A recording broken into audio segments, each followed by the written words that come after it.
Yes, ladies and gentlemen, boys and girls, children of all ages. Welcome back to your favorite little corner of the internet for your hoop consumption, especially regarding the Golden State Warriors with your boy. Welcome back to Jump Ball Season 1, Episode 6. We are back to it. Let's jump right into it. Since we last talked, what has happened? We took an L against the ATL Hawks, 124 to 115. It was a tough matchup. Trey Young did his thing. We just never had the energy. They came out hot with a 40 to, I want to say, 27 first quarter. They never looked back. We try to come back, try to use the same formula we have been all season. And in this one, they didn't turn the ball over too crazy, and we just could not, get over the hump. It happens. Next one, the big return of Jimmy Butler to Miami. What happened? Well, Andrew Wiggins came out and said, "It's not a return, it's revenge, and it is the champion. Put a ring on it." Um, he had almost like 3 blocks by the end of the first half. Kyle Anderson had a pretty decent game.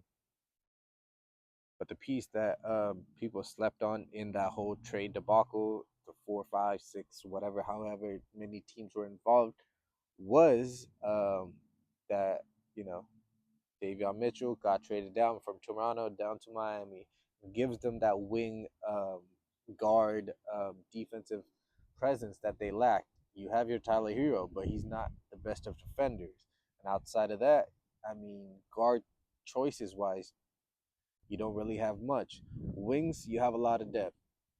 Big man, arguably, you have a lot of depth with where Adebayo and talk about Adebayo. He had an excellent game as well, and we ended up losing 112 to 86, and we move on.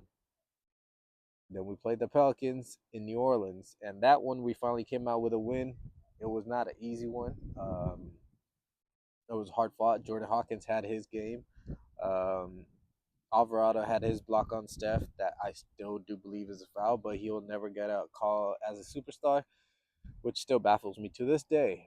But we keep it moving, and to keep it moving, we are here today, and we are, I mean, hour and a half is close to the tip off um, against the Spurs in San Antonio. Is this an easy cakewalk? Absolutely not. Yes, they do not have Wemby. Yes, they do not have Fox.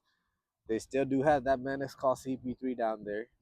They still do have Harrison Barnes. For whatever reason, he cannot forgive or forget that he won a championship with us, but we decided to upgrade over him with Kevin Durant.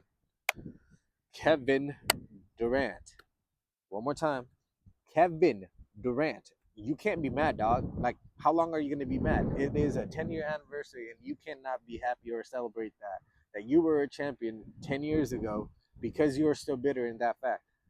But he's gonna want revenge as well, I guess.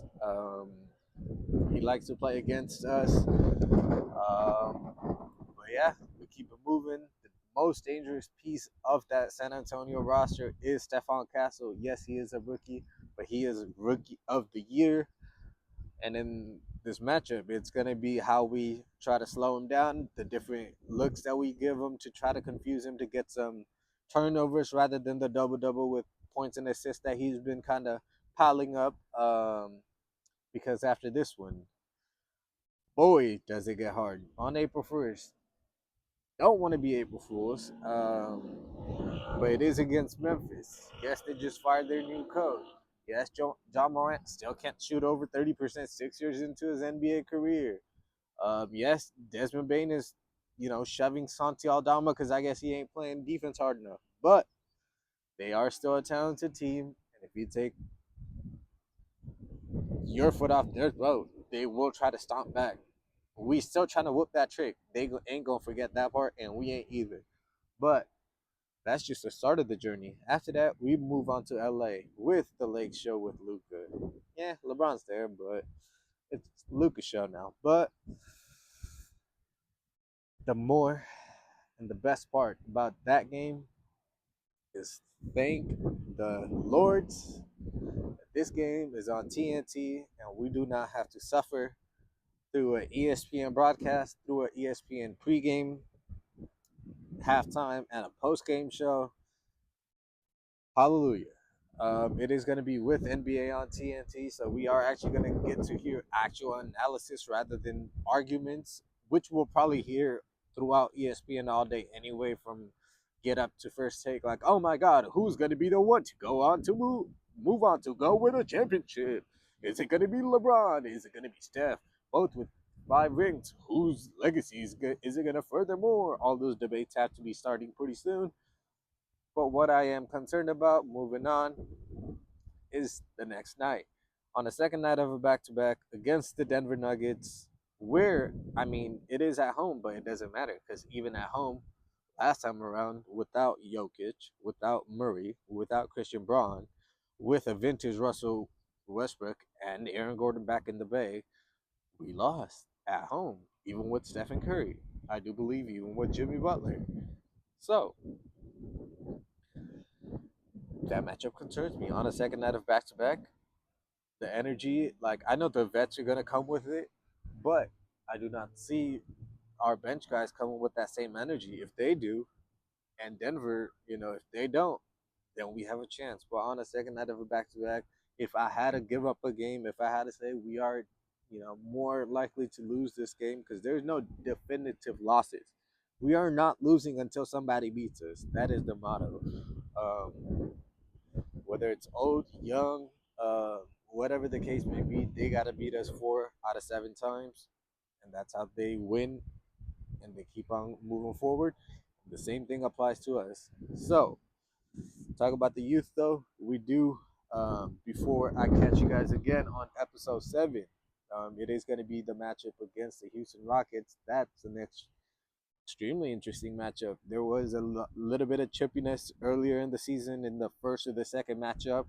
A young squad. They see, Warriors as the old vets, old guards as the team that they are. But we got to handle business, and it is time for business. 8 games, I mean, including today. But if we don't handle business, it's going to be playing one more time.